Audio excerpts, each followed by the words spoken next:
Good morning, guys. It's me, Jabs. Today is March 12, 2026. So, Thursday po ngayon dito.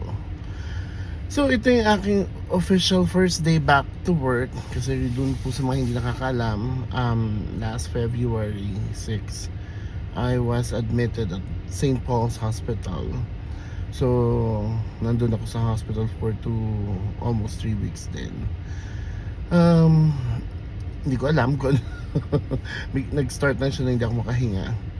Pero I got discharged. Tapos pinagpahinga ako ng aking doctor for about 3 weeks din. So ngayon ang aking official back at work. Yung tipong katatapos mo lang mag-training sa bago mong trabaho. Then yun yung nangyari on the very last day of my training, which is a Friday. Actually, masama na yung pakiramdam ko 2 days prior. So yung aking boss keep insisting na go to the hospital, health is wealth. Pero kasi at the back of my mind, gusto ko matapos yung training ko para alam mo na yun, ready to go ka. Kaso hindi yun yung plan ni Lord. So after natapos ko yung training ko, pero at that very same day, nag-out ako ng work at 7 p.m. Went straight sa dialysis ng father ko. Sinamahan siya. Tapos natapos na mga around 9:30. Inuwi muna namin siya ni mama. Inuwi namin ni mama, si papa, at saka si Luna, yung aming dog. Tapos punta na kami ng emergency. Then yun na.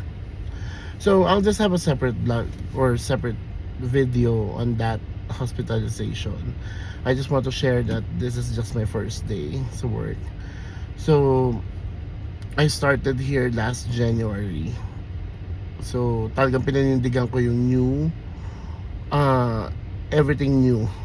Ano, not everything, but I mean change pagpasok ng 2026. Kasi I needed it for peace of mind then. And then I just needed change. So hindi na ako mag-go into details about that. Kasi syempre ayoko naman ng kumbaga past is past na. So let bygones be bygones na.